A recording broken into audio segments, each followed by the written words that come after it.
He's lived a life of helping others. He started a wrestling club for youth several years ago, served on the school board, and has made many other positive influences in his community. He is also comes with a wealth of homegrown experiences. In fact, it was a resident of Yamhill County who asked me to interview Bill because of the impact he had made in his own life. So I'm looking forward to having you meet him and getting to know him better. Bill, welcome to the show. Thank you. Yeah, thanks a lot for coming on. Well, just so people don't misunderstand, I very much endorse Mary Sterrett for position 3, but you are running for position 1. That's correct. And I heard you're a great guy, a great conservative. You served others, you made an impact in lives, like in the introduction. And I also support Mary Sterrett for position number 3. So we're in agreement there. And I just want to, first off, thank you for the opportunity to be on your show today. And I also want to thank you for the opportunity to address your viewers in and around Yamhill County. So I live in a part of the valley that's never been represented on the commission, and as far as I know, in talking with some of the reporters and so forth that have been around for a long time, there's never been a candidate from the West Valley that's run for the commission. So that's kind of breaking new ground. And if you don't mind, I'll go ahead and tell the viewers a little bit about my history. yeah. It is kind of an interesting history. My great-grandfather came to McMinnville when he was 5 years old by wagon train, and he settled in McMinnville. And he married Grace Hauser, and they moved out to the Willamina area in 1917. And he was the town butcher in Willamina. And so my history goes back all the way back to there, and my grandmother, my dad, myself, and my sons have all graduated from Willamina High School. So that's a little bit about my past. So when you say that I'm homegrown, I'm third generation, and my sons would be 4th generation, and my grandkids, that I have 3 sons, and one lives in McMinnville. I have another son that lives in Newburgh, and my other son, I'll still talk about him even though he's not in Yamhill County. He lives up in Vancouver. But I have grandchildren that are living in the county, and so the county is very important to me because I have a lot at stake. Boy, yeah, I would say so. What about this county makes it unique? Because it is different and unique than a lot of places in Oregon. Well, I think Yamhill County is unique in the sense that it has especially here recently, and I say recently, maybe in the last 20 years, we've had some industry come in, especially in farming. We're diverse. We have the backbone of what the county was in the past as far as jobs go, and that was the timber industry, which my family has been a big part of, and I've been very involved with myself. And then we have agriculture, we have the nurseries in and around the county. Like I mentioned before, the wine industry is really changing the county in a good way, and it's providing jobs in other areas too, in tourism and so forth, where entrepreneurs can step up and provide different things for these tours that are coming into the wineries.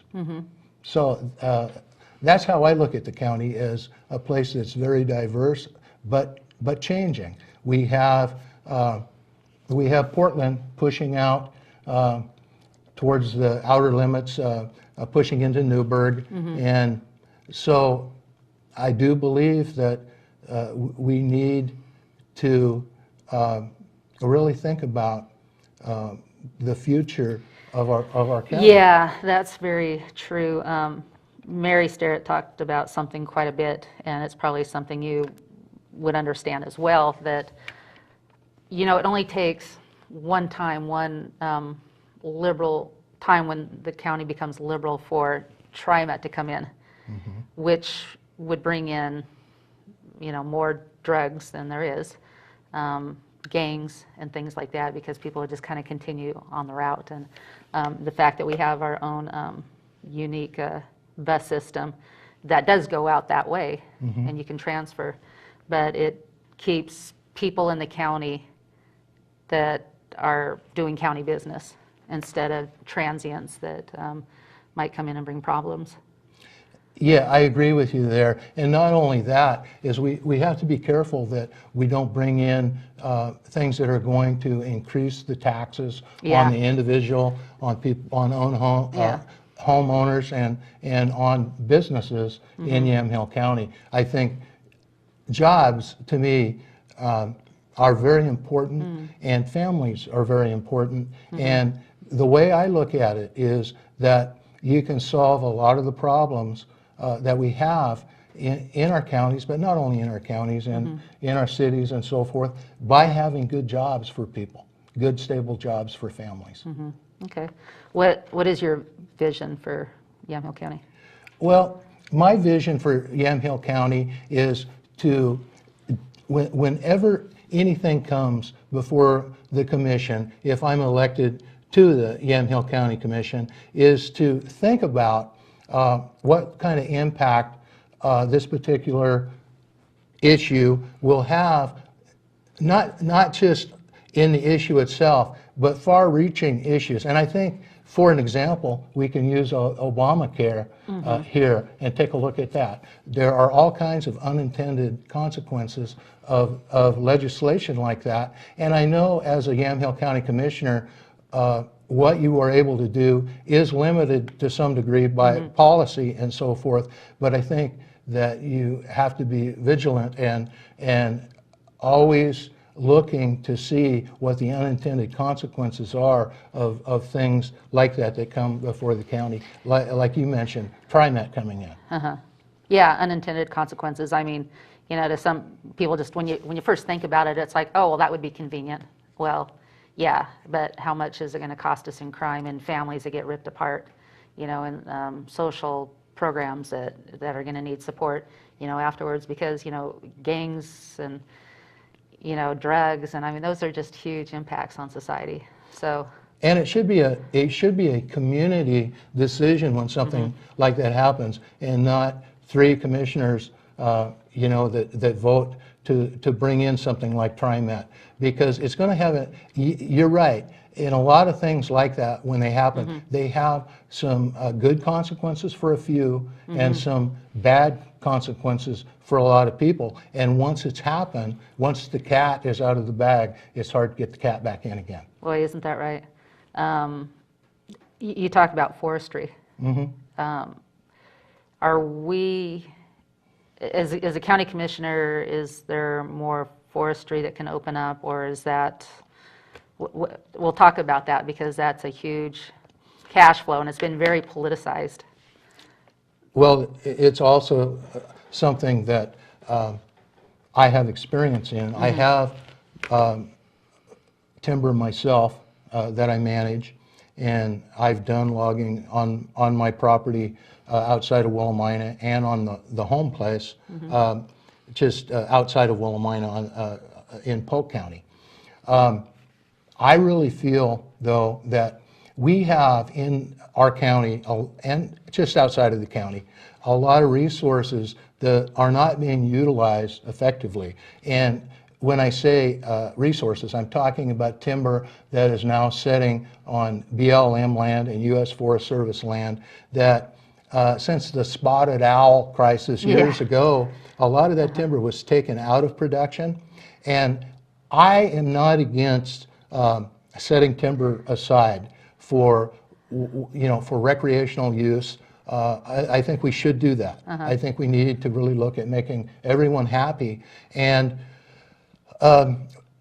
we have people in our in Congress right now that have been working on this and working on this issue endlessly, and yet here we still sit. And I've been up in the woods looking at some of these tracts of timber, And a lot of the timber that sits on these tracks is getting to the place where it's almost too big for the mills in our area to run nowadays. And I don't know if you're aware, but a lot of our mills have downsized in order to handle the smaller trees that are being produced on private land and state. And I must admit, our state forestry does a pretty good job of managing its timber.